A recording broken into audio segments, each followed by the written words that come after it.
Hello guys, welcome back to my YouTube channel. কেমন আছে সবাই বলো? আশা করছি ভালো আছে। আমি ভালো আছি। আজকে বানাবো চিংড়ি মাছের মালাইকারি। চিংড়ি মানে ছোট চিংড়ি।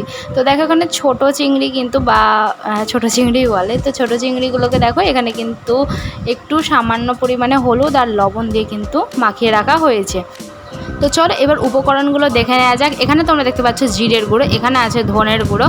এরপর তোমরা যেটা দেখতে পাচ্ছ সেটা হচ্ছে যেখানে একটু গরম মশলা, গোটা গরম মশলা, শুকনো লঙ্কা, তেজপাতা, আর হচ্ছে এখানে তোমরা টমেটো সস। টমেটো থাকলে গোটা টমেটো দেবে, টমেটো না থাকলে সস দেবে। আর এখানে তোমরা দেখতে পাচ্ছ যে আদা জিরে বাটা, এখানে গরম মশলা, এখানে রসুন বাটা, ঠিক তার পাশে আছে লবণ, আর হচ্ছে শুকনো লঙ্কা গুঁড়ো, আর হচ্ছে কাঁচা লঙ্কা কেটে রাখা, চিড়ে রাখার। এরপর তোমরা দেখতে পাচ্ছ পেঁয়াজ। এরপর যেটা করবে সেটা হচ্ছে যে তেলে তোমরা কিন্তু সেই ছোট চিংড়িগুলোকে কিন্তু ছেড়ে দেবে, ছোট চিংড়ি বা চিংড়ি মাছ যাই হোক, চিংড়ি মাছগুলোকে তোমরা ছেড়ে দেবে। ছেড়ে দিয়ে কিন্তু, আর চিংড়ি মাছ কী বলো তো, বেশি ভাজার দরকার পড়ে না, একটু হালকা লালচে ভাব যখন নিয়ে নেবে তখনই কিন্তু তোমরা তুলে নিবে। তো দেখো এইখানে কিন্তু একটু লালচে ভাব নিয়েছে, কিন্তু তারপরে অনেক যেহেতু ছিল তো সবগুলো কিন্তু ভাজা হয়নি।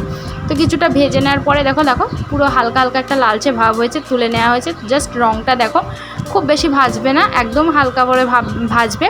আর যেভাবে তোমাদের দেখাবো সেভাবে বাড়িতে ট্রাই করে দেখো, আশা করছি তোমাদের ভালো লাগবে। তো দেখো এখানে তেল, তার মধ্যে গরম মশলা দিয়েছে, শুকনো লঙ্কা, তেজপাতা দিয়েছে, আর সামান্য পরিমাণে জিরে দিয়েছে, আর দিয়েছে একটু পেঁয়াজ, যে পেঁয়াজ কুচি রাখা ছিল সেই পেঁয়াজটা কিন্তু দিয়ে দেওয়া হয়েছে। এরপর কিন্তু খুব ভালো করে নাড়াচাড়া করে নিতে হবে। এরপর তোমরা দেখলে এখানে আদা আর জিরে বাটাটা যেটা ছিল সেটা কিন্তু এখানে দিয়ে দিল, রসুন বাটা দিয়ে দিল, লঙ্কা দিয়ে দিল, সমস্ত রকমের গুঁড়ো মশলা দিয়ে দিল, আর লঙ্কার গুঁড়োও কিন্তু দিয়ে দেওয়া হলো। আর গুঁড়ো মশলার মধ্যে ছিল, তোমরা আশা করি জানো, যে জিরের গুঁড়ো, ধনের গুঁড়ো। তো দিয়ে কিন্তু দেখো ভালো করে খুব নাড়াচাড়া করে নিতে হবে। যতক্ষণ না মশলা থেকে তেল ছাড়ে ততক্ষণ কিন্তু ভালো করে নাড়াচাড়া করে নিতে হবে। এরপর যেটা ব্যবহার করবে সেটা হচ্ছে সস। তোমরা কিন্তু সস দিয়ে দেবে, বা টমেটো থাকলে কিন্তু এখানে তোমরা টমেটো ইউজ করবে। তো এরপর দেখো আবারও কিন্তু এখানে ভালো করে নাড়াচাড়া করে নিচ্ছে, একটু একটু কষিয়ে নেবে। কষিয়ে নেওয়ার পর দেখো এখানে পরিমাণ মতন হলুদ, রং হওয়ার জন্য তোমরা তোমাদের পরিমাণ মতো দিবে। চাইলে হলুদটা তোমরা স্কিপ করে যেতে পারো, কিন্তু দিলে ভালো লাগে আর কি। তো দেখলে লবণ দেওয়া হলো, একটু স্বাদ মতন চিনি দেওয়া হলো। তোমরা চিনি চাইলে অল্প দিতে পারো, স্বাদ মতন তোমরা সব কিছু ব্যবহার করে নেবে। এরপর আবারও ভালো করে মশলা কিন্তু কষিয়ে নেওয়া হলো। এরপর দেওয়া হলো যেটা কাশ্মীরি লঙ্কার গুঁড়ো। আর কাশ্মীরি লঙ্কার গুঁড়ো দিলে তো রঙটা দারুণ হবেই, তোমরা প্রথমেই দেখেছো রঙটা কেমন হয়েছিল। তো এরপর দিয়ে দেওয়া হলো একটু কাশ্মীরি লঙ্কার গুঁড়ো। আর যাদেরকে বলবো কাশ্মীরি লঙ্কার গুঁড়ো নেই, তারা কিন্তু তেলের মধ্যে একটু চিনি দিয়ে দেবে, দেখবে কিন্তু রঙটা কিন্তু চলে আসবে।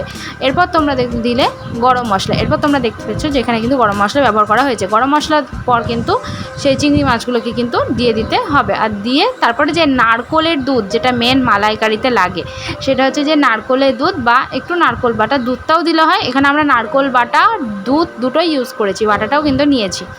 আর আমরা শিলনোড়ায় বেটেছি, মিক্সারে দিইনি।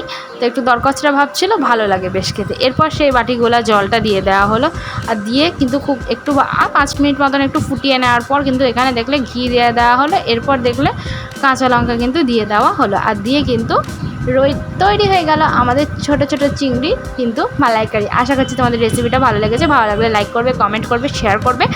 আর ভিডিওটা ভালো লেগে থাকলে আমার চ্যানেলকে সাবস্ক্রাইব করে আমার পাশে থাকবে। তো চলো আজকের মতন টাটা, বাই বাই। দেখা হচ্ছে নেক্সট কোনো রেসিপি ব্লগে। আর খেতে কেমন হয়েছে বাড়িতে ট্রাই করো, অবশ্যই আমাকে নিচে কমেন্ট করে জান।